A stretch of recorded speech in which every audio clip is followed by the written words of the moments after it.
উত্তম কুমারের নায়িকা বলতে যে সকল নায়িকাদের কথা মাথায় আসে তাদের মধ্যে অন্যতম একজন হলেন অভিনেত্রী সুলতা চৌধুরী।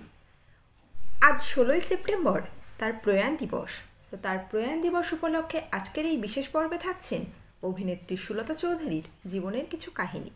তো বন্ধুরা, আজকের এই পর্বটি শুরু করবার আগে একটি অনুরোধ করব, অবশ্যই পর্বটি শেষ পর্যন্ত দেখবেন। ভিডিওটি ভালো লাগলে একটি লাইক করবেন। আপনাদের সাথে আছি আমি মামনি, আপনারা দেখছেন অজানা গল্প চ্যানেল। উত্তম কুমারের সঙ্গে অনেক ছবিতে কাজ করেছেন অভিনেত্রী সুলতা চৌধুরী। সুধীর মুখার্জি পরিচালিত নতুন তীর্থ ছবিতে উত্তমবাবুর নায়িকা ছিলেন তিনি। মহানায়কের সঙ্গে তার প্রথম ছবি দুই ভাই। এছাড়াও অভিনয় করেছেন কান্না, জীবন জিজ্ঞাসা, কায়াহীনের কাহিনী, স্ত্রী, আলোর ঠিকানা, রৌদ্রছায়া প্রভৃতি ছবিতে। জীবন জিজ্ঞাসা ছবির শুটিংয়ে একটা দৃশ্য ছিল, করিডোর ধরে উত্তম কুমার এগিয়ে যাচ্ছেন, তাকে পেছন থেকে ডাকবেন সুলতা। সেখানেই তাদের মধ্যে কিছু কথাবার্তা হবে। সুলতা বলেছিলেন, ওই দৃশ্যে আমার মুখে বেশি ডায়ালগ ছিল। করিডোরের প্যাসেজে জায়গা খুব কম, একদিকে ক্যামেরা রয়েছে। আমি এগিয়ে গিয়ে উত্তমদার চরিত্রের নাম ধরে ডাকলাম। সঙ্গে সঙ্গে তিনি ঘুরে দাঁড়ালেন। ঘুরে দাঁড়াতেই তিনি হয়ে গেলেন ব্যাক টু ক্যামেরা। ক্যামেরায় শুধু আমার মুখটা দেখা যাচ্ছে। পরিচালক উত্তেজিত হয়ে বললেন, দাদার ফেসটাই তো পাওয়া যাচ্ছে না। তাহলে আমায় উত্তম কুমারকে পাশ কাটিয়ে এসে দাঁড়াতে হয়, কিন্তু সেটা তো অ্যাবনর্মাল মনে হবে। একজন সামনের জনকে পেছন থেকেই ডাকে। উত্তম কুমার আমায় সলতে বলে ডাকতেন। বললেন, এখানে সলতের স্কোপ আছে, ভালোভাবে ওর কাজটা ওকে করতে দাও। শুধু সেবার কেন, অনেকবার পরিচয় পেয়েছি, শুধু অভিনেতা নয়, মানুষ উত্তম কুমারের। ১৯৪৫ সালে কলকাতায় জন্ম অভিনেত্রী সুলতা চৌধুরীর। বাবার দেওয়া নাম ছিল মায়া রায়চৌধুরী।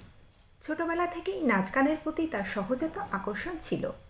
১৯৬০-এ দেবর্ষী নারদের সংসার ছবিতে একটি ছোট রোল দিয়ে সুলতার অভিনয়ের হাতেখড়ি।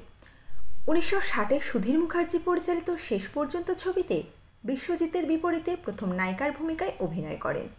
এরপরেও বিশ্বজিতের সঙ্গে কয়েকটি ছবিতে কাজ করেন, যেমন দাদা ঠাকুর, ত্রিধারা, দুই ভাই। দাদা ঠাকুর ছায়াছবিটি রাষ্ট্রপতি পুরস্কারে সম্মানিত হয়। সুলতা অভিনীত আরও কিছু উল্লেখযোগ্য ছবি স্বয়ংসিদ্ধা, ফুলেশ্বরী, গোলাপ বউ, সুবর্ণগোলক, ভাগ্যচক্র, নদী থেকে সাগর, অনিন্দিতা, দেবিকা, কবিতা, সুদূর, নিহারিকা, মৌচাক প্রভৃতি। তিনি একসময় উৎপল দত্তের লিটল থিয়েটার গ্রুপেও কাজ করেছেন। সত্যজিৎ রায় তার মহানগর ছবিতে মাধবী মুখার্জির আগে সুলতা চৌধুরীকে কাস্ট করেছিলেন, কিন্তু ডেট নিয়ে সমস্যার জন্য তিনি প্রস্তাব ফিরিয়ে দেন। সেটা ছিল তার ক্যারিয়ারের এক মস্ত বড় ভুল। বেশ কয়েকবার তিনি ক্যারিয়ারের চরিত্র নির্বাচনে ভুল করে নায়িকা থেকে পার্শ্বশিল্পীতে পরিণত হন। সত্যজিৎ রায়ের মহানগর ছবিতে অভিনয়ের প্রস্তাব ফিরিয়ে তিনি কি সত্যিই ভুল করেছিলেন? এই মতামত আপনারা কমেন্ট বক্সে কমেন্ট করে জানাতে ভুলবেন না। সুলতা চৌধুরী কোনোদিন নিজের ভাবমূর্তির কথা চিন্তা করেননি। সুলতা দেবী একজন প্রকৃত অভিনেত্রী ছিলেন। তার কাছে প্রধান ছিল চরিত্রটির গুরুত্ব বিচার। প্রাথমিকভাবে মনে হয় যা পেয়েছেন তাতেই মন প্রাণ দিয়ে অভিনয় করেছেন, কিন্তু একটু খুঁটিয়ে বিশ্লেষণ করলে দেখা যায় যে প্রতিটি অভিনীত চরিত্রই খুব গুরুত্বপূর্ণ।